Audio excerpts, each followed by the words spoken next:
Hey, how are we? And we are live on this Sunday, the 20th of September. I think that's right, isn't it? We are the 20th today. How are you all? A big hello, a big thank you. I know he's not watching because he said at the start, going to miss this one live today, but left you a little something and he'll catch the replay. And that's, of course, my good buddy, Stephen Shipman. Thanks so much for that, mate. Really appreciate it. And he says, hey, everybody. We've also got Jack Collins in from Louisiana. Hey, how you doing? And the great Vanzini. Awesome. And also, Walid is in as well. Good to see you, brother. Tall Thin Kev and the Lamb. Lovely, great little crowd building already, which is really lovely to see.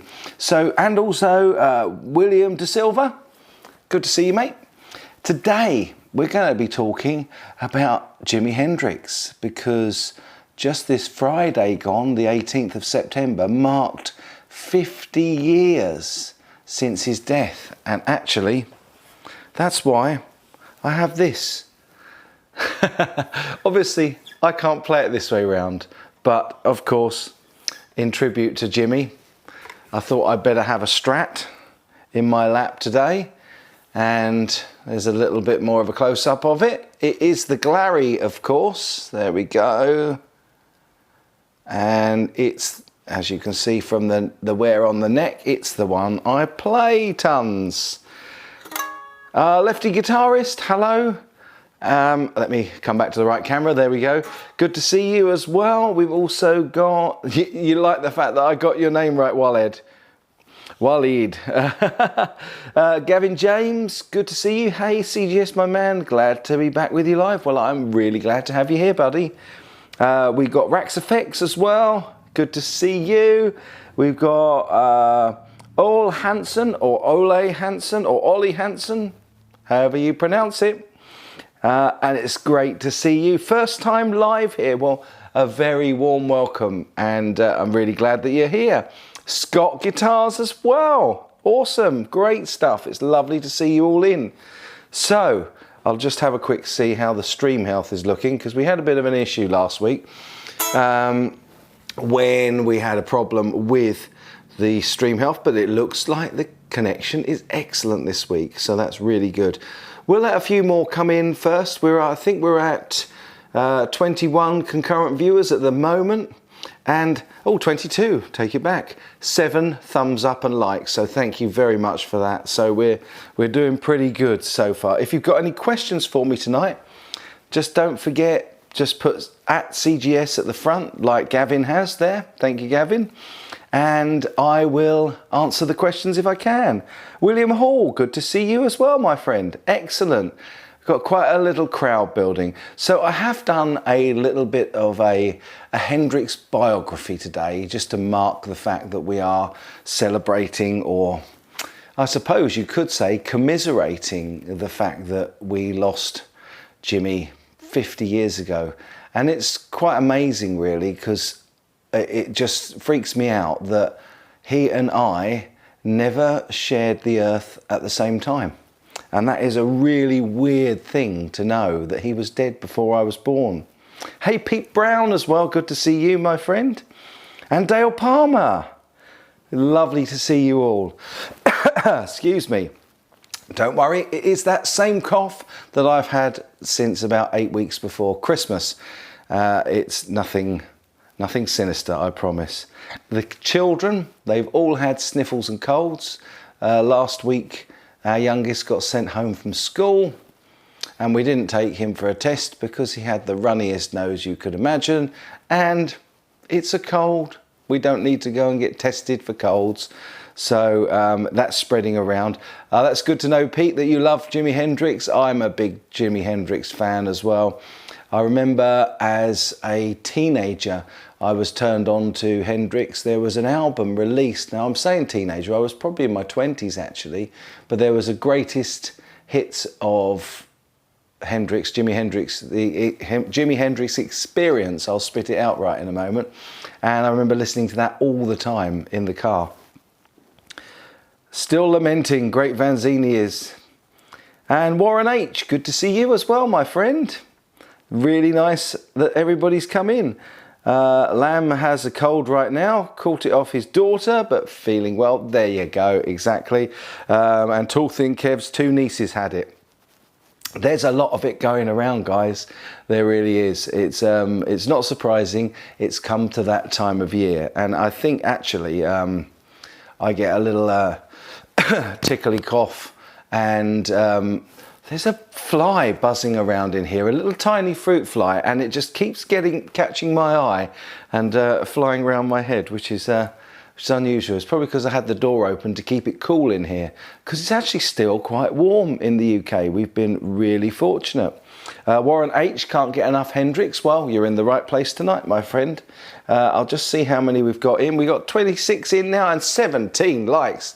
Well done, that crowd out there. Thank you so much. So yeah, I'll just wait until we're about 10 minutes in. How are we doing? We're in about 6 minutes at the moment, and then I'll play you the little film that I've made just to sort of look at the life of Hendrix. Bam Mozzie! Hey brother, really good to have you back tonight. We missed you last week desperately. So it's good to see the Bam Mozzie in tonight, which is awesome.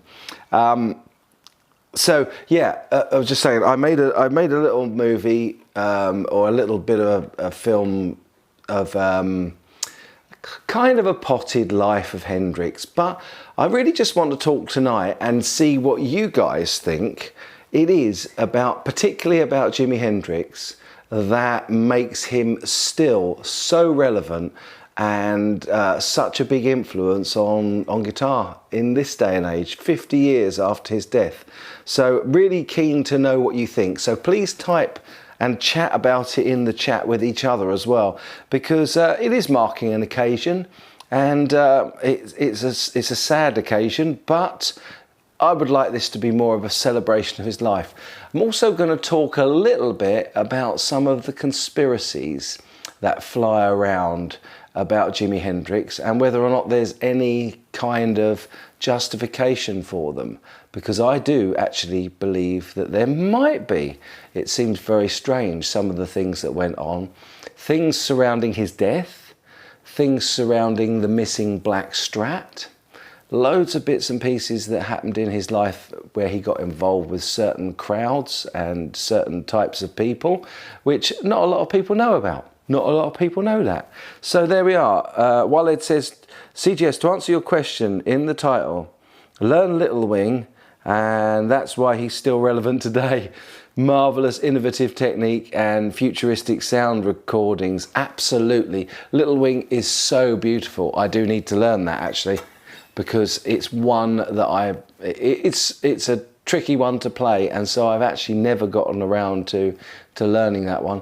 It was great when we went up. I was fortunate enough to go up to the Fender HQ in London, in North London, and with my buddies Carl, Mike and Adam Lee, and we got to play some real nice Hendrix stuff. And actually Carl's released another Hendrix tribute. I think it's just today he's done like a backing track. So if you're not subscribed to Carl Golden, go and check him out. And I've got another question there from Pete Brown. Pete says, there are things I hear and see and still can't figure out what Hendrix is playing. Yeah, he was definitely from another planet. Yeah, he most certainly was. And a big welcome to YouTube community admin. Your dad's half brother is Eddie Kramer. Small world, hey? Good to see you in, YCA. And Janice Lala as well, or Lala. I can never quite remember how to pronounce it, but I apologise. It's lovely to have you in though. Bam Mozzie said, Hendrix stays relevant because he died young. Like Stevie Ray Vaughan, others like Vi, Satch, etc. didn't, and as such we have a varied catalogue and eras that were not conducive to the music of the era. That's pretty true actually, pretty true. I think that the fact that people like Hendrix and Jim Morrison, Amy Winehouse, they were all members of that elusive but very concerning 27 club, aren't they? And that was no age to die, and it is a real shame. So Pete Brown says Hendrix was a sound ahead of its time. He influenced rock, blues, hard rock players from the late 60s to today. Exactly. And that's my point in the title, that he's still relevant. Jamal, hey Jamal, good to see you. He says, hey, I absolutely love Hendrix and he's the reason I play guitar. There's so many out there who only pick this thing up because of Hendrix, and he's been such a big influence. Brad Miller, hey mate, great to see you as well. And Six String Brian. Wow, we have nearly got the whole crowd. Let's have a quick look. We just need Ben to turn up now. We got 34 of you watching, 20 likes. I think it's time for me to put my headphones on and play you my little piece that I did about Hendrix today. So let me see if I can make this work. Okay. Should do, hopefully. Should work straight away. Guitarist, singer and songwriter Jimi Hendrix delighted audiences in the 1960s with his outrageous electric guitar playing skills and his experimental sound. Jimi Hendrix learned to play guitar as a teenager, aged 15, and grew up to become a rock legend who excited audiences in the 1960s with his innovative electric guitar playing. One of his most memorable performances was at Woodstock 1969, where he performed the Star-Spangled Banner. Hendrix died in 1970 from drug-related complications, leaving his mark on the world of rock music and remaining popular to this day.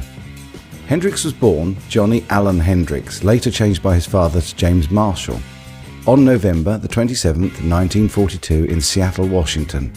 He had a difficult childhood, sometimes living in the care of relatives or acquaintances. His mother, Lucille, was only 17 years old when Hendrix was born. She had a stormy relationship with his father, Al, and eventually left the family after the couple had 2 more children together, sons Leon and Joseph. Hendrix would only see his mother sporadically before her death in 1958. In many ways, music became a sanctuary for Hendrix. He was a fan of blues and rock and roll, and with his father's encouragement, taught himself to play the guitar.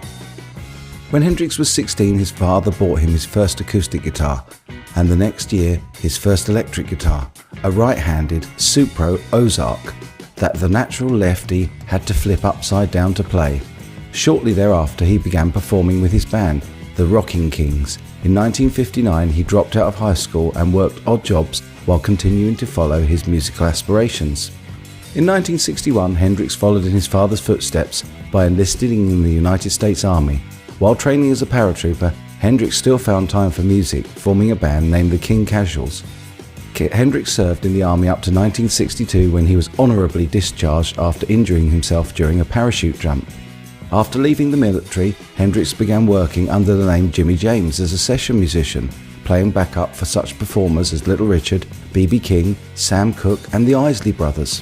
In 1965, he also formed a group of his own called Jimmy James and the Blue Flames, which played gigs around New York City's Greenwich Village neighbourhood. In mid-1966, Hendrix met Chas Chandler, bass player of the British rock group The Animals, who signed an agreement with Hendrix to become his manager. Chandler convinced Hendrix to go to London, where he joined forces with bassist Noel Redding and drummer Mitch Mitchell to form the Jimi Hendrix Experience. While performing in England, Hendrix built up quite a following among the country's rock royalty, with the Beatles, the Rolling Stones, The Who and Eric Clapton all becoming great admirers of his work. One critic for the British music magazine Melody Maker said he had great stage presence and looked at times as if he were playing with no hands at all. Hey Joe, released in 1967, the Jimi Hendrix Experience first single, was an instant smash in Britain and was soon followed by hits such as Purple Haze and The Wind Cries Mary. On tour to support his first album, Are You Experienced, 1967, Hendrix delighted audiences with his outrageous guitar playing skills and his innovative, experimental sound. In June 1967, he also won over American music fans with his stunning performance at the Monterey Pop Festival, which ended with Hendrix lighting his guitar on fire. Quickly becoming a rock star, later that year, Hendrix scored again with his second album, Axis, Bold as Love, also in 1967. His final album, as part of the Jimi Hendrix Experience, Electric Ladyland 1968, featured the hit All Along the Watchtower, which was written by Bob Dylan. The band continued to tour until it split up in 1969. In 1969, Hendrix performed at another legendary musical event, the Woodstock Musical Festival. Hendrix, the last performer to appear in the 3-day-plus festival, played a rendition of the Star-Spangled Banner that amazed the crowds and demonstrated his considerable talents as a musician. Also an accomplished songwriter and producer by this time, Hendrix had his own recording studio, Electric Lady, in which he worked with different performers to try out new songs and sounds. In late 1969, Hendrix put together a new group, forming Band of Gypsies with his army buddy Billy Cox and drummer Buddy Miles. The band never really took off, however, and Hendrix began working on a new album, tentatively named First Rays of the New Rising Sun, with Cox and Mitchell. Sadly, Hendrix would not live to complete the project. Hendrix died in London from a drug-related complications on September the 18th, 1970, at the age of just 27. He left an indelible mark on the world of rock music and remains popular to this day. As one journalist wrote in the Berkeley Tribune, Jimi Hendrix could get more out of an electric guitar than anyone else. He was the ultimate player.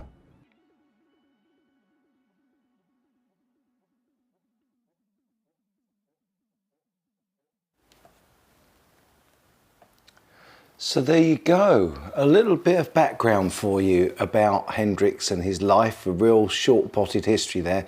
Hope you enjoyed that. That is lovely to see all these lovely comments. Thank you so much for those. And what did we say? Death, Tall Thin Kev made me laugh. He said, death's always a good career move. Pete Brown said, fun fact, Clapton and Hendrix were very close friends. They were indeed, as you saw in that. Warren says, Hendrix and Roy Buchanan are my main influence guitar-wise. There you go. YouTube community admin thinks that he's now Morgan Freeman. Hendrix had the advantage of being around at the time of gain pedals, the birth of taking guitar from rhythm to lead instrument, and with the new pedals could create new sounds. Yes, indeed. Very true. And in fact, one of the pedals, the fuzz pedal, I believe he was one of the first exponents of. So there you go. Warren H, Hey Joe, is your favourite Hendrix song? Yeah, that's cool. I think mine's probably Little Wing, actually. Janice says, in a way, Jimmy is my inspiration because he was my ex's inspiration and my ex was my inspiration. Oh, that's nice. And Hugh Caldwell, you're in. Good to see you, buddy. Really good. Jimi Hendrix would be your mastermind specialist subject. Well, there you go. Hopefully you'll be able to answer lots of questions for people tonight. Gavin James says, Jimmy made the fuzz face popular. Yep, exactly.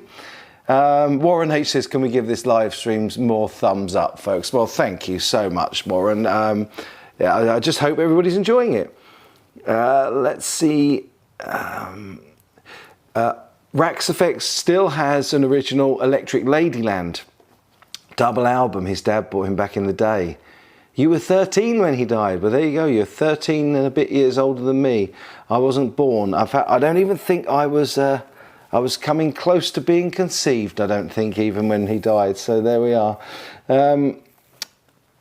Just trying to catch up on the chat.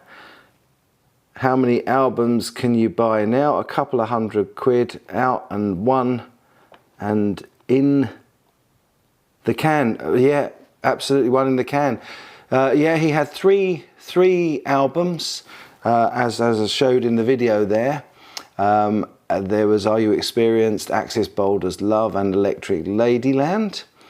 And yeah, he did. He had that other album that wasn't finished, which is a shame.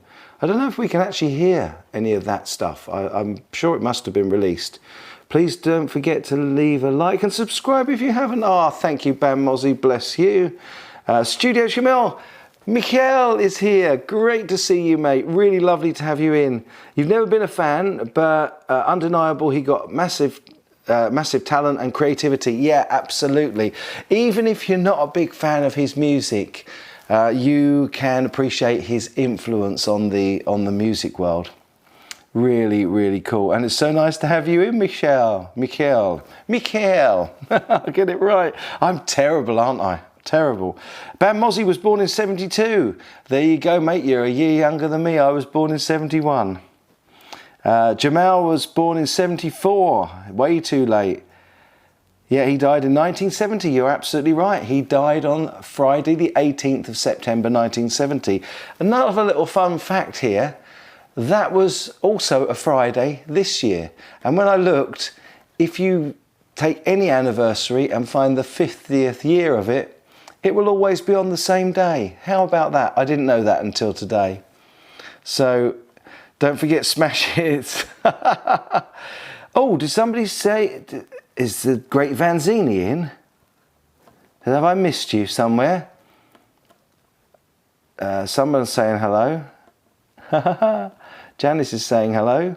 So hopefully you're in. I haven't seen a comment from you there, but good if you're here, mate. So yeah, he was a huge influence, and I think it was as much to do with his music and being so progressive and ahead of his time. For me, that's why Hendrix was so influential and still remains such an icon, because of the fact that he was innovative and really crazy and off the wall. And I don't think we had another Hendrix type. I'm going to be bold here. I'm going to be Axis, bold as love, and say that I don't think we really had as much innovation until we got the tapping from Eddie and his cohorts in the 70s, in the later 70s. And yeah, I'm not sure. What do you think? Is there anybody now that is kind of pushing that envelope and doing crazy new stuff? What do you think? DMS Productions was 3, so you're 3-4 years older than me. Well, that's cool. I don't mind getting old, as I always say to people, it beats the alternative. Tall, thin, Kev, okay, I'll come clean. Overrated. Oh, right, okay, good player, great showman, plus being black in the UK in the 60s helped big time.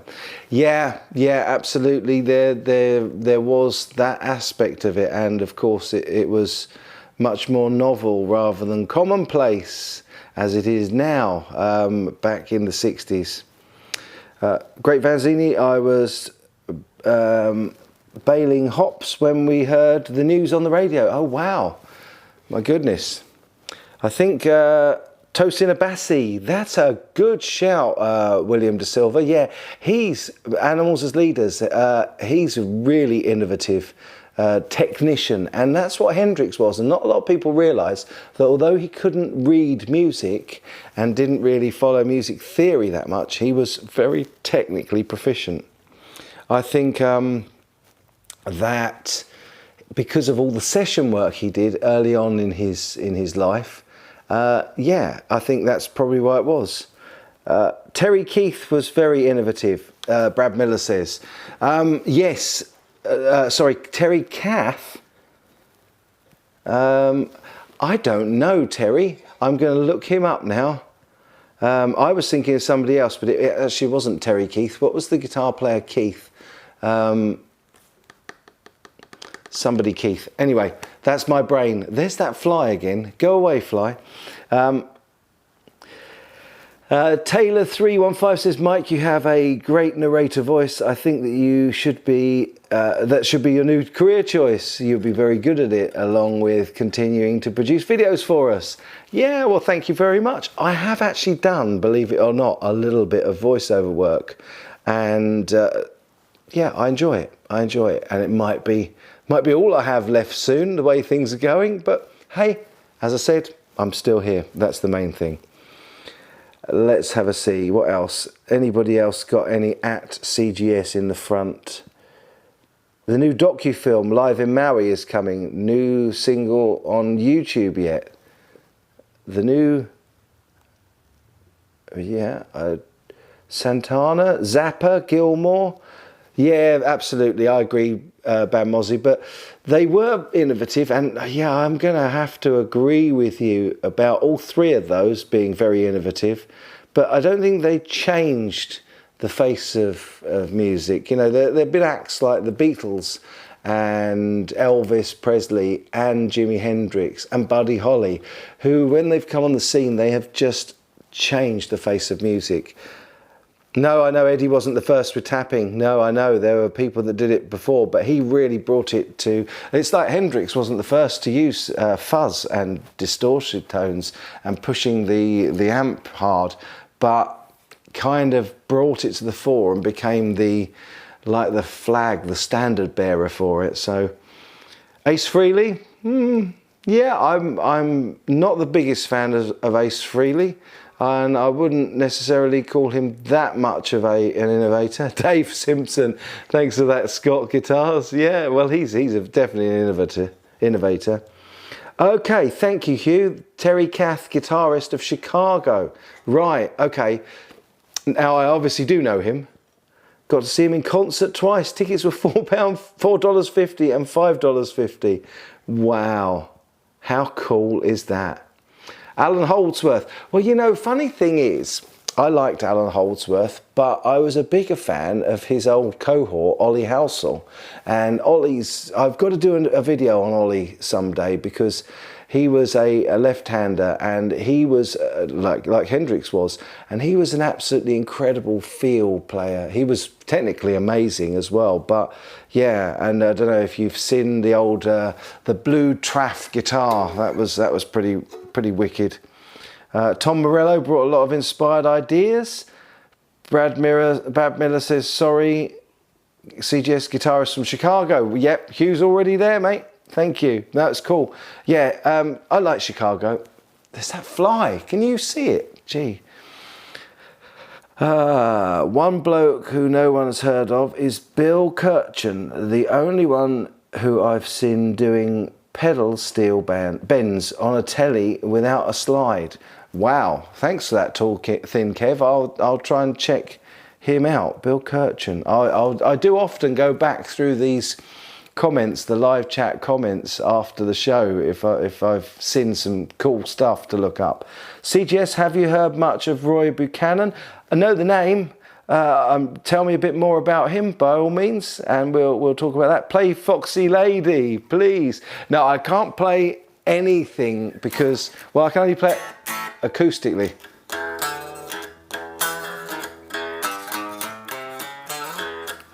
Something like that, isn't it? But I'm not plugged in. There's no way at the moment. I'm using the radio mic to camera 1 to get my voice, and the laptop is providing sound for the movie there, the video. So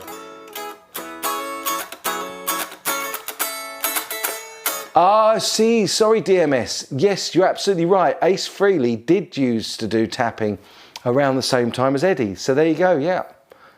I see what you mean. Steve Vai made his guitar talk. He did indeed, Bam Mozzie, absolutely.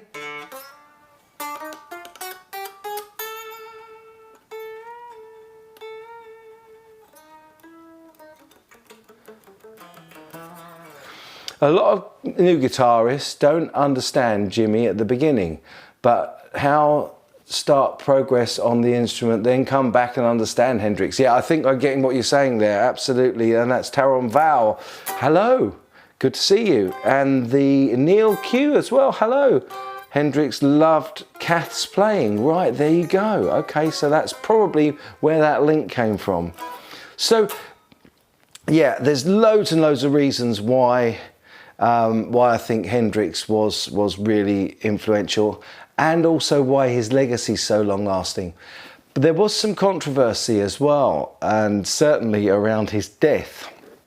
The cause of death is actually still an open verdict, but that he choked on his own vomit. Although I have watched a film, in fact I rewatched it again today, a documentary about his last days, and there is a lot of controversy with Michael Jeffrey, his manager, being linked to CIA and mafia coercion or collaboration, believe it or not, to get rid of certain people that were against things like the Vietnam War, that got involved, as Hendrix did, with the Black Panthers. And yeah, the autopsy, or at least the doctor's report, showed that not only his stomach, but his lungs were full, absolutely full of red wine. And I don't know how anybody could breathe in a complete lungful of red wine. So it's a bit weird, isn't it? It really is a bit weird. Music Therapy Lads, good to see you, buddy. Have a guest coming to visit, but had to say hello. Well, thank you very much, and hello to you. Wesley John Harrop, good afternoon, sir. Well, good afternoon, sir, to you, and it's lovely to have you here as well. Paul Kossoff, Rory Gallagher, Roy Buchanan, Manny Carlton, all very underrated. Noel Gallagher, yeah, okay, fair enough. All good guitar players, definitely. You've got YouTube Community Admin has a signed Hendrix letter stroke record at home. Wow. I think there was a Hendrix autograph when I went and visited Adam Hall up on the wall, and I think I included a picture of it, didn't I? I think in my live stream. Let's see. Wesley John says CGS is Hurricane Moon, mate. Ah, right, okay. Using my real name these days, ha ha ha, just to let you know. Well, Hurricane Moon. I miss Hurricane Moon, but I like Wesley John Harrop. That's cool, man. Nice to make your acquaintance, sir. Love it, love it. Yeah, so Van Mozzie said it's easy to influence music if you're first to be popular doing something. Exactly that, mate. After that, everything will always be compared, absolutely. And that's where I think Hendrix was different. Anyway, going back to that previous subject of his death, there is also the girlfriend at the time that he spent his last few days with, Monica Danneman, who has changed, or did. She was killed. She died mysteriously in 1995. But her story about finding him, and the fact that he was alive, and that she went in the ambulance with him to the hospital, all changed so many times. And then she came back from buying cigarettes to find him dead or not breathing, unresponsive. Loads and loads of changes. And she was just about to do an expose on television talking about the mysteries behind Hendrix's death. And literally just days before she was due to record that, she popped her clogs as well in mysterious circumstances, as did Michael Jeffrey, his final, or his eventual manager that was ripping him off big time for most of his money. And he died mysteriously in a plane crash. So it does seem a bit weird. And the other thing being that they attributed him choking on his own vomit because he'd taken 9 sleeping pills. Well, Jimmy was a pretty heavy user of barbiturates, and 9 sleeping pills probably wouldn't have touched the side. He was notoriously an insomniac as well. And yeah, I just find the whole story surrounding his death, at the hotel in Lansdowne Crescent in Notting Hill, I find it a little implausible, if I'm honest. But I'm always open to conspiracy theories, and when you say about conspiracy theories, they are just theories, and they do sort of start to explain some of the weird stuff that goes on. So, where are we? What have I missed? Haven't missed anything, I don't think. There's no @CGS there, no questions. Yeah, that's right, DMS. I guess you're talking about Michael Jeffrey there. That's karma. Couldn't have happened to a nicer bloke. Yeah, absolutely. Terry Tickler, you can come in late anytime you like, mate. That's no problem at all. So the other bit of controversy around Hendrix's life was the black strap that went missing on his gig, during or after his gig at the Imperial Hotel in Darlington on the 2nd of February 1967. No, I haven't got the best memory in the world. I've got a crib sheet in front of me of all the things I wanted to mention tonight. And that's one of the joys of prepping these live shows, is that I can do a little bit of background research. I can come with some information for you. So hope you're enjoying it. Yeah, he had 3 guitars with him that night.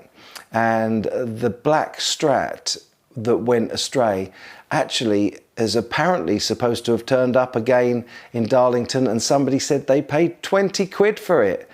But there you go. But actually, as it happens, he really wasn't bothered about losing that black Strat because it wasn't his favourite. His favourite was the white Strat that he was playing at the time. Not to be confused with Isabella, the one that he used at Woodstock, because of course that wasn't even built until 1968. So, and that very much became his absolute favourite guitar, Isabella. The white, I think that it was Olympic white, that Strat. I think, I don't have it written down, so you can tell me if I'm wrong. Be careful, CGS, we don't want anything to happen to you. Bruce Lee, Brandon Lee, they were strange as well, wasn't it? Yeah, 99% of the time, things are as they seem. The other 1% is debatable. Yeah, true. Yeah, I don't think that I'm saying anything groundbreaking or life-threatening in this stream. It's just peculiar, and when it comes to losing such an inspirational talent in the world of guitar, and there being some controversy around his death, I think it will go on being spoken about for years and years and years. And there's even the question mark around Jimmy's original heritage and whether he was illegitimate. I mean, that's a whole nother thing. Did you know some cool facts for you about Jimi Hendrix? Jimmy wasn't JMI or JIMI until 1966. The same year he arrived in the UK, and his touchdown in the UK was first on Saturday the 24th of September 1966. So in about 4 days' time, in fact exactly in 4 days' time, that'll be the 54th anniversary of his arrival in the UK. Often people think of his Star Spangled Banner at Woodstock as being a patriotic nod of the hat to his American heritage, but actually it wasn't. It was in absolute protest at the Vietnam War. So there you go, that's another interesting fact. Another one that I found today that amazed me that I didn't know before was that Hendrix was actually good friends with and likely to be working with Miles Davis, no less. There you go. I've got two more. I've got three more interesting facts about Hendrix for you. He only ended up in the army because he actually stole a car and went joyriding, and he had to make the choice between whether to go to prison or whether to go in the army, and that's why he chose to go in the army. We've already mentioned earlier that he was affiliated with the Black Panther movement, and the most amazing fact, and I think most people already know this, his last major gig was in Germany, and it ended in a riot because the security was provided by the Hells Angels, and at the end of the gig, or towards the end of the gig, which stopped the gig, they just went crazy and burnt up the stage and even shot a roadie in the leg. So there you go. What an end to his performing on stage career. So all those bits and pieces that are really interesting about Jimmy, and he is still really, really sadly and sorely missed, even all this time after his death. And it's been lovely tonight to be able to share with you a little bit about Jimi Hendrix and to mark the occasion of his passing and it being such a long anniversary, long time ago. So I really hope you've enjoyed it. I'll just see if there's any questions before we start to think about drawing this one to a close tonight. Yeah, that's very true. Gavin James said the Monterey Strat is cool. That, of course, being the one he burnt. And I think that also there's some question about whether the authentic one is still around. Theories are proven. Very few of them are still hypotheses from the 60s when we had a surge of political assassinations. Still very risky to advocate democracy in this world. Very, very true. And that was Hobo Roadie. Hey, It's lovely to have you in tonight. I don't recognise that name, so a big welcome to you, my friend, and a lovely comment. Roy Buchanan was found hung in a police cell after he was arrested for drunken disorderly. That was very strange. Yeah, that is weird, isn't it? Yep, that's very true as well, DMS. Bizarre people often end up in bizarre situations. Often think of the music we never got to enjoy and that these guys would have made had they not died so soon. That's absolutely my point. And I think that is also part of their legacy and why Hendrix still remains relevant today, because of the fact that we know that he was capable of so much more. And what would we have had? What songs and tunes would we have had if he'd lived? There you go. What a shame. Gavin James says, CGS, who did the whole guitar smashing thing first, Hendrix or Pete Townshend? Well, do you know what? I'm pretty sure that Hendrix probably got the idea from Pete Townshend because he was smashing up guitars. I don't know if you remember my little Vox AC30 potted history, but Pete Townshend was given some AC30s by Jennings, and it ended up smashing 2 of them in a row, and then was told very impolitely, no, you're not having any more. So I think Pete Townshend was smashing stuff up. Probably was smashing stuff up first. Yeah, Miles Davis and Jimi Hendrix, drugs for years. Yeah, Townshend was doing that in about 64. There you go. Well, Hendrix arrived in the UK in 66 and his Monterey show was 68 and Woodstock 69, I think.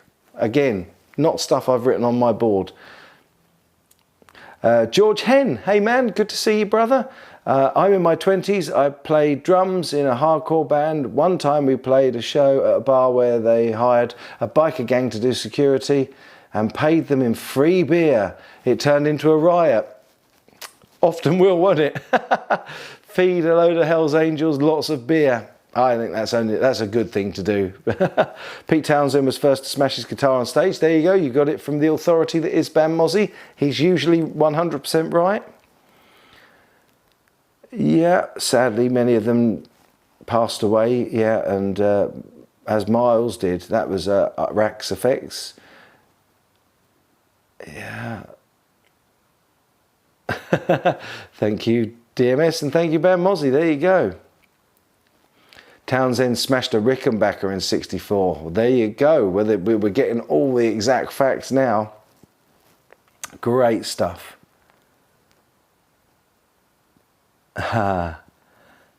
Awesome, awesome, awesome. Well, let me just have a quick check of how we are doing. We have done, not too bad. We've done a 42 minutes tonight. And I have promised to keep these live streams between 30 minutes and an hour. And yeah, we've done that. Isle of Wight was 1970. Thank you, Bam Mozzie. There you go. So that said, Pete was nervous having to play after the Hendrix at Monterey. Yeah, I bet. Yeah, absolutely. Well, look, guys, it has been an absolutely wonderful evening again this evening. I've really, really enjoyed hanging out with you lot, as always. And thanks for dropping in. We've still got, I think, 36 of you in and watching, and 34 likes. What can I say? That makes my evening. Thank you so much indeed for being such a wonderful crowd.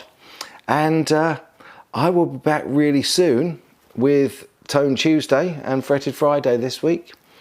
But in the meantime, until then, I just want to say, as always, you take good care, guys. See you next time. See you later.